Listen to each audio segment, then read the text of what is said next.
जनता है उनसे हम बातचीत करेंगे और जानना चाहेंगे कि आखिर इस बिहियां के लिए ज़रूरत क्या है, बिहियां में चेयरमैन के चुनाव का हालात क्या है, इसको हम समझना चाहेंगे। क्या नाम होगा भैया आपका? धनंजय कुशवाहा। अच्छा, इस बिहियां में नगर पंचायत का चुनाव चल रहा है चेयरमैन के लिए, इसमें काफ़ी लोग जातिगत मुद्दा बना रहे हैं, तो आपका क्या राय है? ये जातिगत मुद्दा अच्छा है? कभी नहीं। सबसे पहले तो मैं आपको इस चैनल के माध्यम से अभिनंदन करना चाहता हूं कि बिहियां बहुत बहुत धन्यवाद। माँ महथिन की धरती बिहियां में आपका पदार्पण हुआ, इसके लिए हम अभिनंदन करते हैं आपको तहे दिल से। और जहां तक रह गई कास्ट फैक्टर की, तो काफ़ी कास्ट फैक्टर के यहाँ देखा जा रहा है।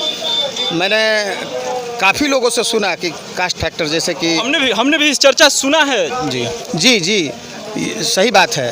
ये कास्ट फैक्टर नहीं होना चाहिए, इसलिए कि आज हम कुशवाहा बरादरी से आते हैं, तो ज़रूरी नहीं कि कुशवाहा ही हमारे यहाँ से एग्रीकल्चर। ऐसा बात नहीं है कि कुशवाहा समाज से ही लोग नेता होंगे तो आपका बच्चा शिक्षित होगा। आप कुशवाहा समाज के लोग ही जीतेंगे तो आपके बच्चा का इलाज होगा। ये नहीं होना चाहिए, ये कभी नहीं, ये कभी भी सही नहीं है। तो बिहियां में जो अभी फिलहाल जो स्थिति चल रही है चुनाव की, इस चुनाव की स्थिति में अभी भी मैंने चुनाव की स्थिति है, तब भी कोई भी रोड ऐसा नहीं है जो नाला से डूबा ना हो। तो यहाँ के जो चेयरमैन रह चुके हैं उनके कार्य भी देख रहे हैं, यहाँ के जो सामाजिक कार्यकर्ता हैं उनके भी कार्य देख रहे हैं, इस पर आपका क्या कहना है? सबसे पहले मैं बिहियां के बारे में बता दूं कि बिहियां उत्तर से दक्षिण और दक्षिण से उत्तर को मिलाने वाला एक सेंटर पॉइंट है।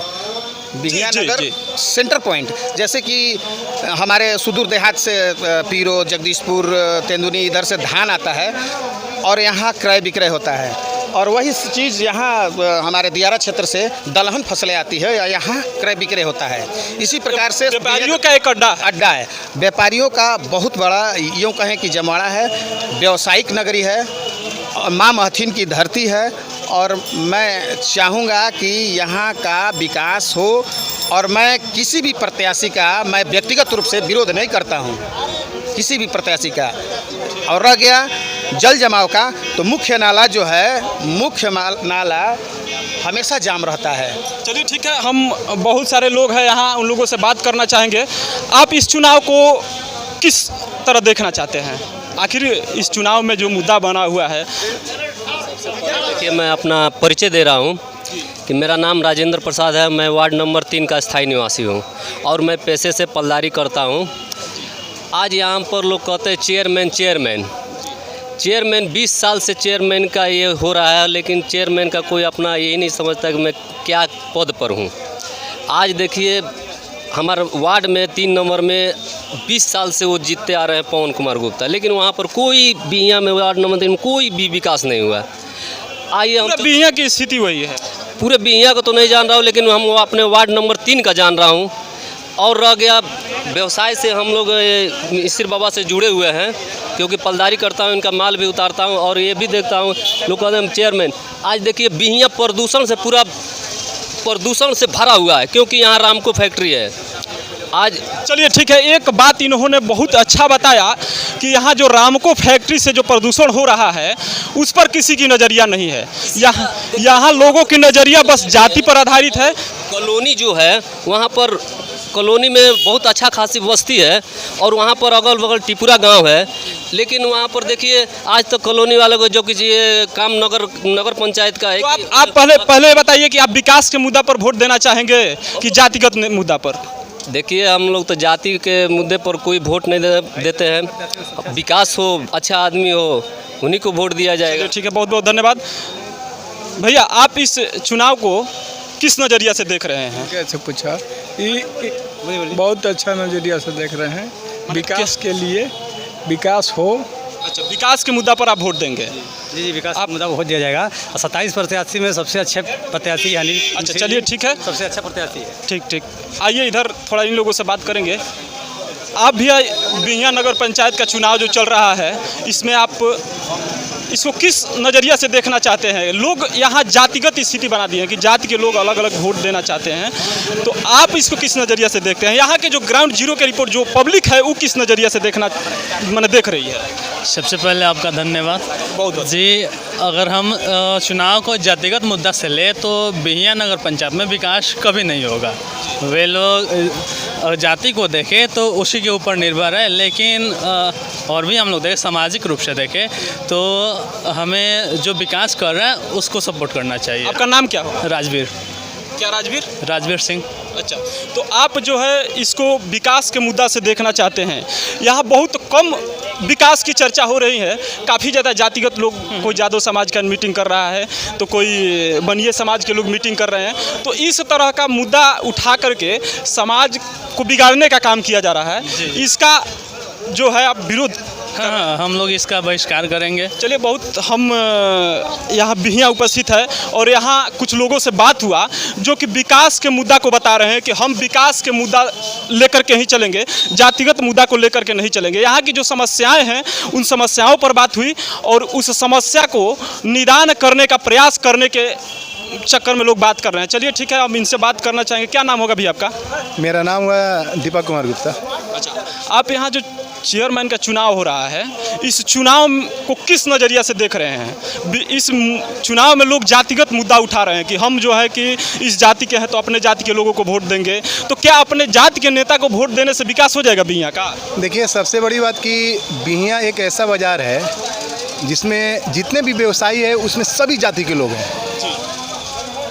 यहाँ पर कोई ये लोग सोचे कि हम किसी विशेष जाति के लोगों को अपने तरफ से खड़ा करके उनको जिता दें, तो ये असंभव काम है। काफ़ी सुर्खियों में है कि लोग, इस समाज के लोग यहाँ मीटिंग कर रहे हैं, उस समाज के लोग वहाँ मीटिंग कर रहे हैं। ये इस धरती की देन है ही नहीं, ये मथिन माँ की धरती की देन है।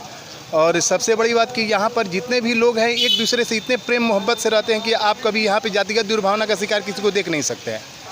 चलिए, बहुत बहुत धन्यवाद। लेकिन अब हम कहना चाहेंगे कि जातिगत भावना का शिकार तो नहीं है बिहियां, लेकिन बिहियां विकास के लिए तरस रहा है। बिल्कुल बिल्कुल। आज तक जितने भी यहाँ पर पूर्व में जो भी लोग जीत कर जाते हैं, बड़े बड़े वादे करते हैं, लेकिन वो सारे वादे हवाई साबित हुए। बहुत सारे लोग तो ऐसे काम किए हैं कि बिहियां की जनता से उन्हें क्षमा भी मांगना चाहिए। अच्छा जी, ऐसे ऐसे काम लोग किए हैं कि बिहियां के जनता से क्षमा मांगना चाहिए। तो क्या वो चुनावी मैदान में है अभी? बहुत सारे लोग हैं भी और नहीं भी हैं। और व्यक्तिगत रूप से मैं किसी का विरोध नहीं करूंगा, लेकिन मुझे ऐसे एक चेहरे की तलाश है जो कि बिहियां में, देखिए इतना बड़ा क्षेत्र है, इतनी बड़ी जनसंख्या है, इतने सारे गांव, लगभग 500 गांव जुड़े हुए हैं। एक आपको यहाँ पे विश्वविद्यालय या कॉलेज नहीं है सरकारी स्तर पे। चलिए, श्रीमान जी का आग्रह है कि यहाँ पर देखिए सही मुद्दा है, शिक्षा का व्यवस्था इस बिहियां नगर में नहीं है, स्वास्थ्य का व्यवस्था भी अच्छा नहीं है। बिल्कुल। और जो शिक्षा का व्यवस्था ने जो बात कही, शिक्षा के लिए ये जो 27 चेयरमैन के उम्मीदवार हैं, क्या इनमें किसी के घोषणा पत्र में शिक्षा के लिए कोई बातें वादे की गई है? अभी तक किसी एक में भी हम देख रहे हैं कि इस स्तर का घोषणा का अभाव है।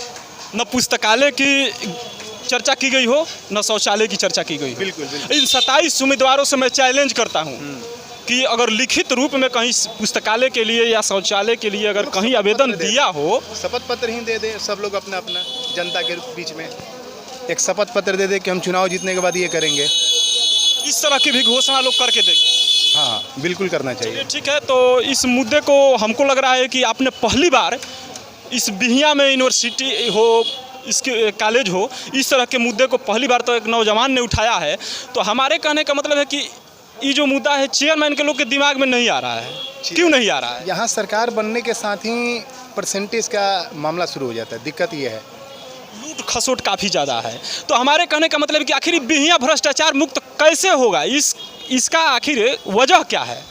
भ्रष्टाचार मुक्त होने का एक ही उपाय है कि हमें एक ऐसा चेहरा चाहिए, ईमानदार चेहरा चुने, जो कि जिसकी कम से कम पकड़ ऊपर से लेकर नीचे तक हो, यानी आम जनता के बीच में भी हो और ऊपर जो महकमा है, सरकारी महकमा है, जो प्रतिनिधि लोग हैं उनसे वो किसी भी काम को आसानी से रख सके।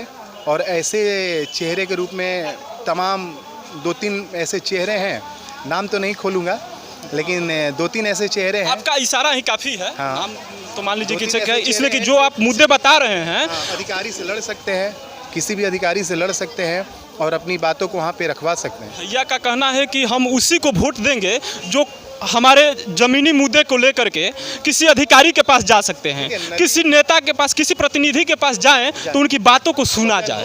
वजन हो उनकी बात। और इन्होंने मुद्दा अभी बताया है इस बिहियां में कॉलेज का, तो बिहियां में कॉलेज का जो मुद्दा है, ऐसा नहीं है कि कॉलेज अगर हो जाएगा तो अमीर के बच्चे ही पढ़ेंगे, गरीब के भी बच्चे पढ़ेंगे। तो ये जो मुद्दा है, इस मुद्दा को हमको नहीं लग रहा है कि कोई चेयरमैन अभी तक उठाया है। ये आज की बात नहीं, पिछले जितने भी चुनाव हुए हैं शायद ही कॉलेज का मुद्दा, पुस्तकालय का मुद्दा शायद ही किसी ने उठाया हो। और हम लोग चूँकि जबकि शिक्षा से ही हमारा विकास संभव है। जब विकास की सीढ़ियों पर चढ़ेंगे तो शिक्षा पहला सीढ़ी होगा। ये शिक्षा ही वो साधन है जिससे हम अपनी कायाकल्प और अपने समाज का कल्याण कर सकते हैं, और कोई दूसरा उपाय नहीं है। ठीक है, तो आखिर इसको लोग क्यों नहीं, शिक्षा पर विशेष ध्यान क्यों नहीं लोग दे रहे हैं? यहाँ की पब्लिक भी तो नहीं समझ रही है। नहीं, पब्लिक समझ रही है, क्योंकि आप देखिएगा विगत हम 10 वर्षों में बिहियां बाजार से या बिहियां के आसपास के जो गांव है वहां से आप देखिएगा कि जज से लेके IAS से लेके BPSC वगैरह निकालने वाले, यहाँ तक कि अधिकारी रैंक पर रेलवे वगैरह। ठीक है, हमारे यहाँ ठीक है, शिक्षा की व्यवस्था यहाँ बिहियां में तो नहीं है, बाहर जाकर के निकाले हैं, दिल्ली जाकर के पढ़े हो, पटना जाकर के पढ़े हो।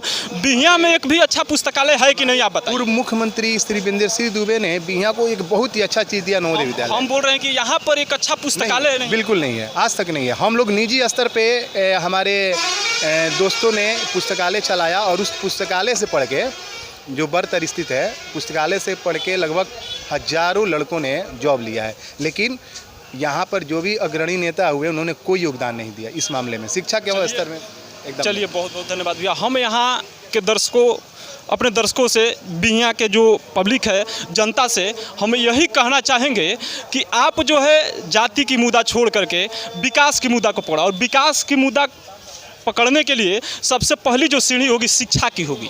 तो शिक्षा का विकास कैसे होगा? कोई ईमानदार उम्मीदवार जीतेगा, कोई शिक्षित उम्मीदवार जीतेगा, तभी शिक्षा का विकास होगा। तो हम कहना यही चाहेंगे कि आप लोग समझ बूझ करके ऐसे ही उम्मीदवार को चुने जिसका पकड़ ऊपर से लेकर के नीचे के भी अधिकारियों पर हो, और इस जनता की जो मुद्दा हो उस मुद्दा को अधिकारी के पास बेखबा रखे। धन्यवाद।